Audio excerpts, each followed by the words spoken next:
السلام علیکم ورحمۃ اللہ وبرکاتہ۔ پہلے لفظی ترجمہ کر لیتے ہیں۔ آیت نمبر 262 یا 262۔ اعوذ باللہ من الشیطان الرجیم، بسم اللہ الرحمن الرحیم۔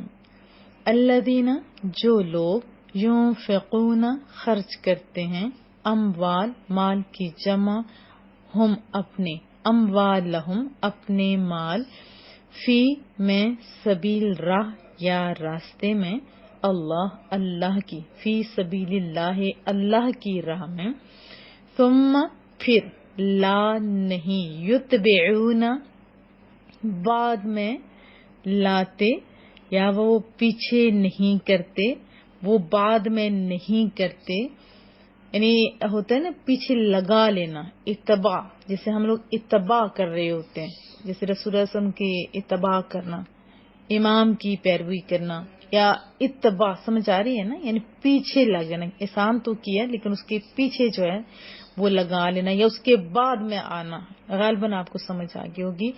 یتبعون بعد میں لاتے، لا یتبعون نہیں بعد میں لاتے، ما جو، انفقو خرچ کرتے ہیں، مننا ہوتا ہے احسان رکھنا، احسان جتانا، مننا یا منو، ناصرہ ینصرو کے وزن پہ، وا اور، لا نہ، اذا تکلیف دینا، اذیت دینا۔ اذن کے دو معنی ہیں، تکلیف بھی اور گندگی بھی اس کا معنی لکھا جاتا ہے۔ لا لیے، ہم ان کے، لہم ان کے لیے، اجرہم، اجر ہوتا ہے صلہ، اجرت، ہم ان کا، اجرہم ان کا صلہ، ان کا ریوارڈ، ان کی اجرت، عندہ پاس، رب کریم کے، ربہم رب پروردگار، پالنے والا، دینے والا، مرتبہ کمال تک پہنچانے والا۔ اس کے بہت پیارے پیارے سے معنی ہیں۔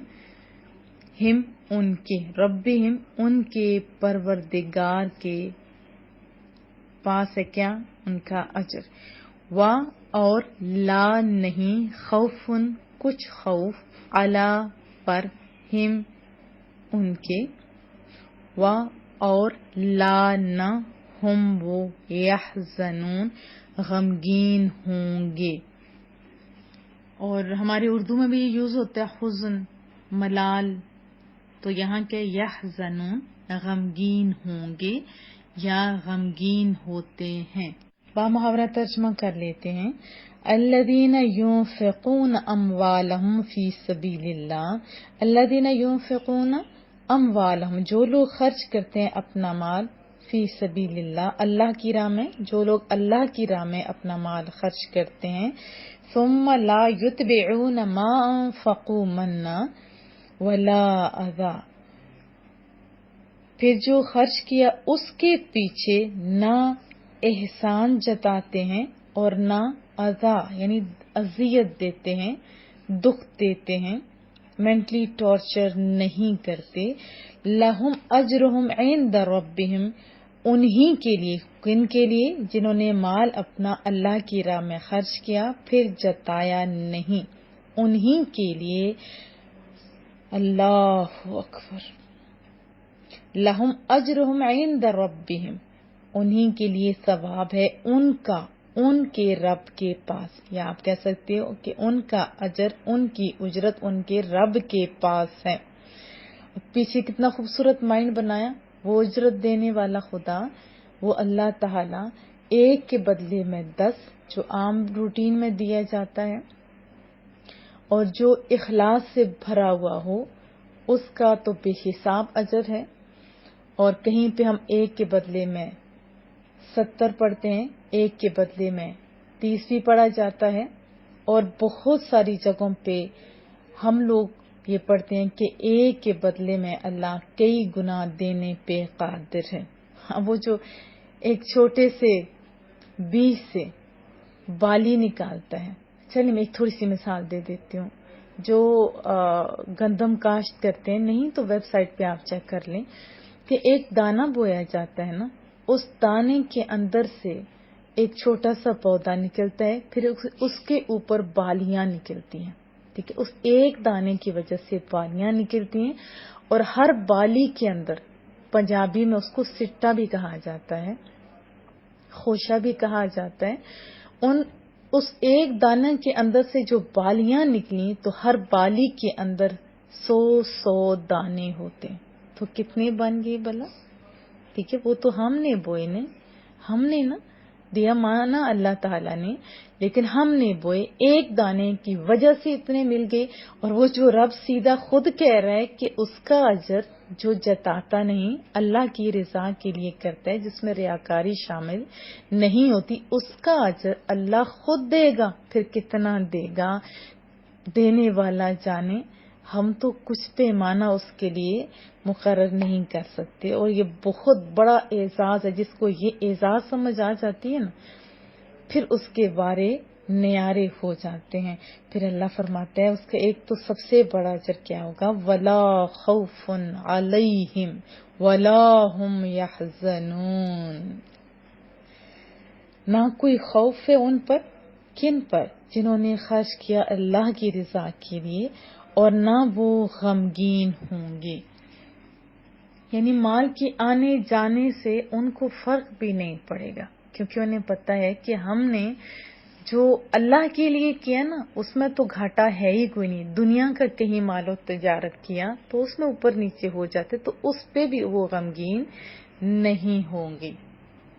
چلیے جی تفسیر جان لیتے ہیں۔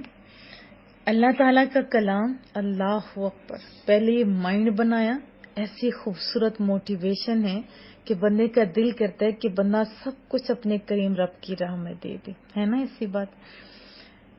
پہلے کیا مائنڈ بنایا کہ ایک کے بدلے میں 10، ایک کے بدلے میں 100، ایک کے بدلے میں 700، اور پتہ نہیں بے حساب، جس میں ریاکاری نہ ہو، لیکن وہ مال جو اللہ کی راہ میں خرچ کیا جائے، یہ اس کا اجر ہے۔ اور پھر اس سے بڑھ کے اور کیا کہ اس کا اجر اللہ خود دے گا، کتنا؟ جتنا اخلاص ہوگا اس سے کئی گنا زیادہ۔ اور ایک تو خرچ کرو کہاں؟ اللہ کی راہ میں، اللہ کی رضا کے لیے۔ اس میں بہت ساری باتیں آ جاتی ہیں، جو مدارس کے لیے، مدارس کے بچوں کے لیے کپڑے دینا، ان کے کھانے کا ارینج کرنا سب سے بہترین طریقہ ہے، ان کی بکس کا ارینج کرنا، لوگوں کے اندر جہالت ختم کرنا، ضرورت مندوں کی ضروریات کو پورا کرنا، اس طرح غرباء کی مدد کرنا۔ اور سب سے بہترین تو میں ہمیشہ کہتی ہوں کہ علم کی روشنی دینا، چاہے دین کی ہو چاہے دنیا کی۔ افضل و اولا تو یہ ہے کہ دین کی علم کے لیے ایک ایک بچہ بھی اگر ہم لوگ کر لیں تو ہمارے ہاں سے یہ جو جہالت ہے وہ آسانی سے ختم ہو سکتی ہے۔ نہ صرف ختم ہو سکتی بلکہ روشنی کا ایسا چراغ ہوگا کہ جو ہماری قبر میں بھی اس کی روشنیاں ہم پا سکیں گے۔ اس کے علاوہ مریضوں کے لیے ہاسپٹل، جو غرباء ہیں ان کے لیے، اور بہت سارے طریقے ہیں۔ ہم لوگ پانی جو ہے بورم، جہاں پہ ضرورت مند ہوتے ہیں، پانی کے لیے ترس رہے ہوتے ہیں، وہاں کھدوا سکتے ہیں۔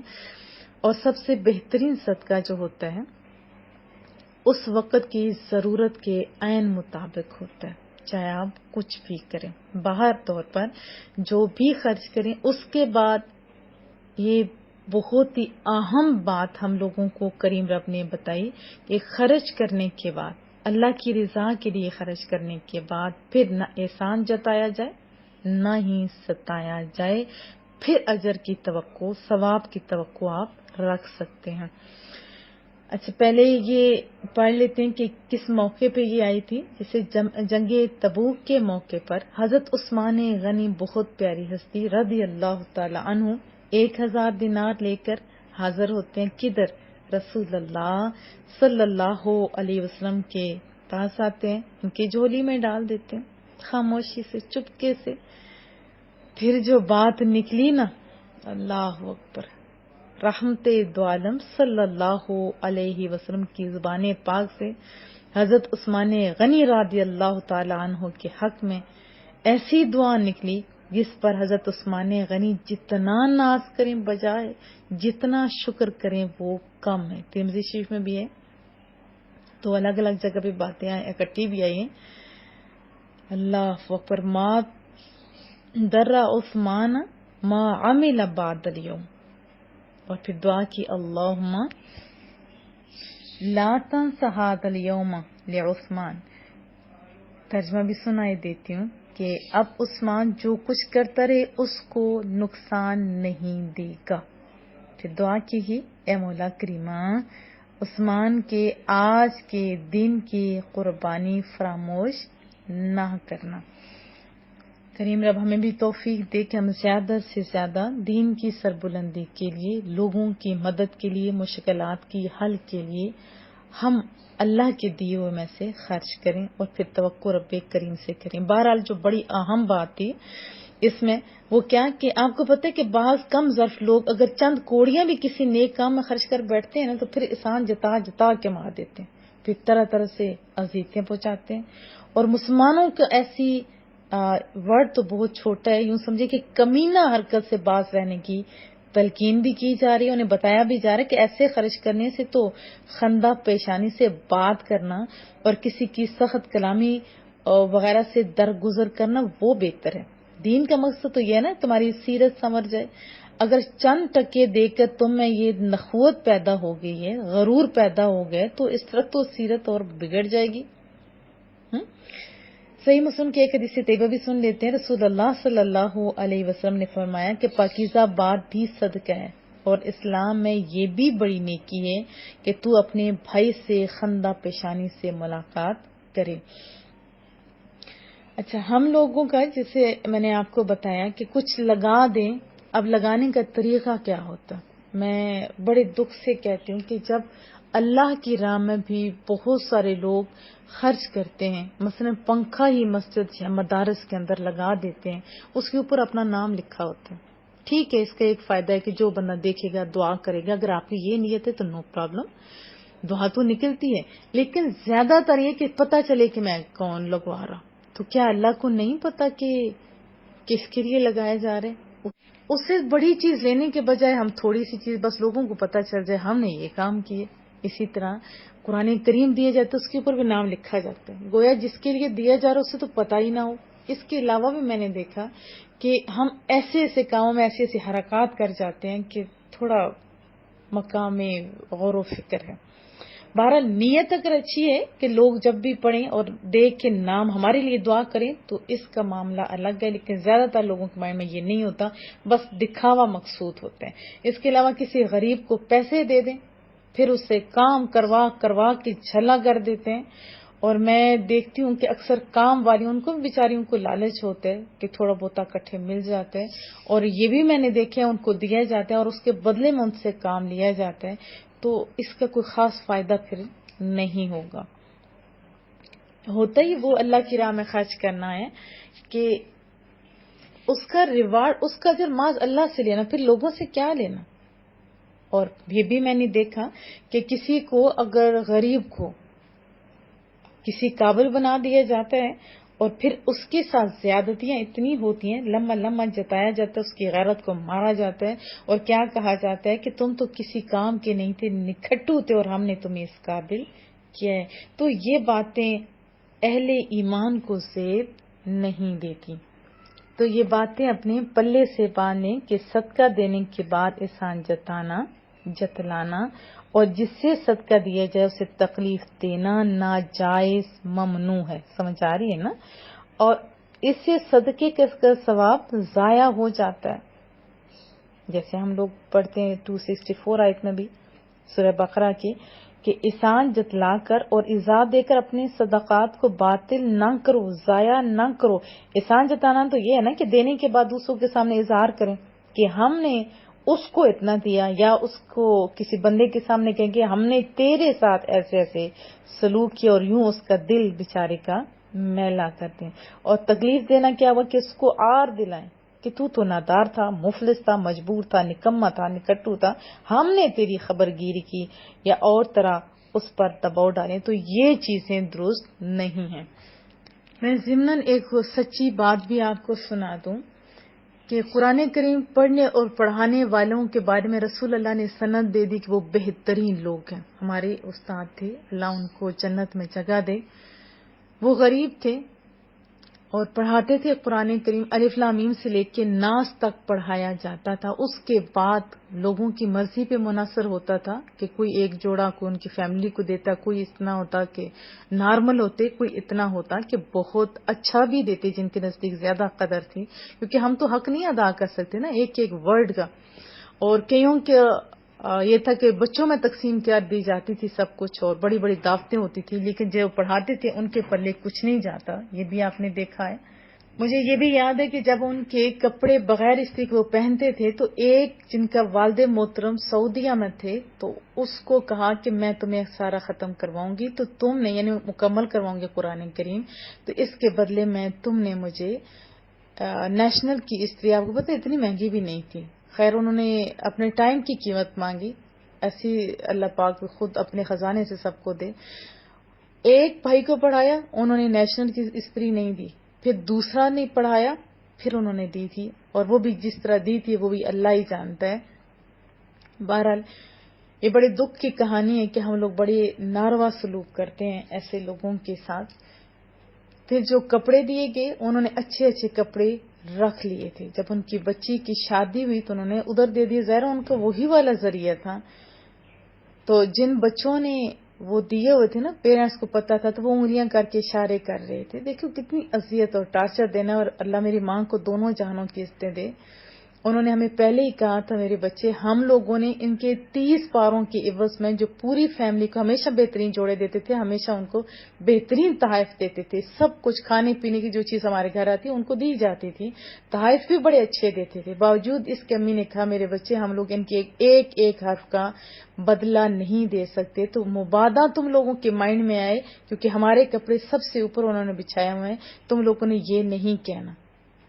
اور یہی ہمارے پیرنٹس کو بھی چاہیے کہ وہ سکھائیں اپنے بچوں کو. اور جو انگلیاں کر رہے تھے, مجھے اچھی طرح یاد ہے کہ ہمارے استادوں کے چہرے کی رنگت کیسے بدل رہی تھی. اور سوچا جائے تو الف لام میم سے لے کے, بلکہ الف کی پہچان سے لے کے یا تک, اور الف لام میم سے لے کے ناز تک پڑھانا کوئی آسان کام نہیں ہے. اور اتنی محنت کے بعد, لگاتار محنت کے بعد ہم جو ان کو دیتے ہیں, میں تو کہتی ہوں ایک مہینے کا عوض بھی ہم نہیں دے سکتے. اور پھر جو اس کے بعد اذیتیں ہوتی ہے, اللہ رحم کرے. اسی طرح میں نے کام والی دوست ہر ایک کو دیکھا, میں بڑے درد سے دکھ سے کہتی ہوں کہ جو اہل ایمان تھے ان کا یہ طریقہ نہیں تھا جو آج ہمارا ہے. ہم پہلے کچھ دیتے ہی نہیں, دے دیں تو پھر اس میں ریاکاری, اور اس کے بعد جس کو دی جاتی ہے اس کا سر جھکانے کے لیے ہر طریقہ آزمایا جاتا ہے.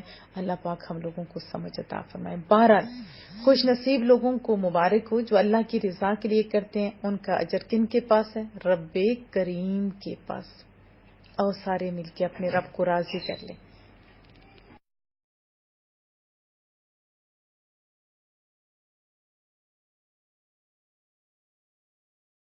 الذين ينفقون أموالهم في سبيل الله ثم لا يتبعون ما أنفقوا منا ولا أذى لهم أجرهم عند ربهم ولا خوف عليهم ولا هم يحزنون.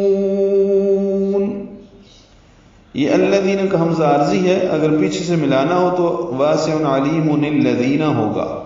یہاں پہ ہم الذین پڑھیں گے, دال نرمی سے پڑھیں گے, ذی یا مدہ ہے. ينفقون میں نون ساکن کے بعد فان کی وجہ سے اخفا کریں گے, قاف پر پڑھیں گے, کو وہ مدہ ہے. اموالہم میں دونوں میم ساکن پہ اظہار ہے, وا الف مدہ ہے. فی یا مدہ ہے. اسی طرح سبی میں بی یا مدہ ہے, لام کی زیر کی وجہ سے آگے لفظ اللہ کا لام اس میں جلالہ باریک پڑھیں گے. فی سبیل اللہ یعنی للہ نہیں پڑھیں گے, فی سبیل اللہ. ثم ثا نرمی سے پڑھیں گے, میم مشدد پہ غنہ کریں گے, لا الف مدہ ہے, 2 حرکات لمبا کریں گے. یتبعون میں تا ساکن پہ ہمس ہوگا یعنی سانس جاری رہے گی پڑھتے ہو. یتبعون عین وسط حلق سے نکالیں گے, اور یہ واو مدہ ہے. ما الف مدہ ہے, اور اس کے بعد حمزہ آنے کی وجہ سے مد منفصل آئی ہے اوپر, ما 4 حرکات لمبا کیا. انفقوا نون ساکن پہ اخفا کریں گے, فا کی وجہ سے قاف کو 2 حرکات لمبا کریں گے, یہ واو مدہ ہے. انفقوا قاف پر بھی پڑھیں گے. من میں نون مشدد پہ غنہ ہے, تنوین کے بعد واو آنے کی وجہ سے ناؤ ادغام کامل ادغام مع الغنہ ہے، ادغام ناقص ہے، من غنہ ہے، ناؤ ادغام ناقص مع الغنہ یعنی ادغام مع الغنہ۔ ولا میں الف مدہ کے بعد حمزہ آنے کی وجہ سے مد منفصل ہے، جیسے ما انفقو پڑھا، اسی طرح لا اذا، اذا میں اگر رکنا ہے تو دو زبریں الف مدہ میں تبدیل ہو جاتی ہیں، ولا اذا، اور ملانا ہے تو دال کو لام سے ملا دیں گے، اور یہاں پہ وقف ہے بھی نہیں، لا لکھا ہوا ہے جس کا مطلب ہوتا ہے ملانا، وقف نہیں کرنا۔ ولا اذلہم، لیکن سانس ختم ہو رہی ہو تو کسی جگہ بھی روک سکتے ہیں، جیسے ثم لا يتبعون ما انفقوا، یہاں رکے پھر پیچھے سے ملا کر پڑھیں گے۔ تو اسی طرح ولا اذا پہ رک گئے ہیں تو پھر ملا کر پڑھ لیں، ما انفقوا منا ولا ذلهم اجرهم، لہم میں میم ساکن پہ اظہار، اجرہم کی میم ساکن پہ بھی اظہار ہے لیکن جیم ساکن پہ قلقلہ ہے، اجرہم را پر پڑھیں گے۔ عند ربہم نون ساکن کے بعد دال آنے کی وجہ سے اخفا ہوگا، یعنی نون کی آواز چھپائیں گے، ربہم میں را پر پڑھیں گے، ایم میں میم ساکن پہ اظہار یعنی ہونٹ بند ہو جائیں گے۔ ولا خوف میں لا الف مدہ ہے، خوف میں خا پر پڑھیں گے، واو لین ہے، ہونٹوں کی گلائی سے ادا کریں گے۔ فن میں اظہار ہے تنوین کے بعد عین آنے کی وجہ سے، ولا خوف علیہم، عین وسط حلق سے نکالیں گے، لیہم پڑھیں گے، غیر المغضوب علیہم سورۃ الفاتحہ میں 2 مرتبہ ہے، علیہم لوگ پڑھتے ہیں، یہ غلط ہے۔ ہاتھ سے حلق سے نکالیں گے، میم ساکن پہ اظہار ہے، علیہم، ولا الف مدہ ہے، 2 حرکات لمبا ہے، ہم میں میم ساکن پہ اظہار ہے، ہونٹوں کو بند کرنا، ظاہر کرنا آواز کو، یعنی آگے نہیں ملا سکتے، غنہ نہیں کر سکتے۔ ولا ہم یحزنون، ہا ساکن پہ ہم سے، ذات سفید کی آواز سے نکالیں گے، نون کو لمبا کریں گے وقفاً، یحزنون، یہ مد عارض میں سکون بنائیے اور نون ساکن پہ اظہار کریں گے، قلقلہ نہ ہو، یحزنون، نونو کہنا غلط ہے، ولا ہم یحزنون۔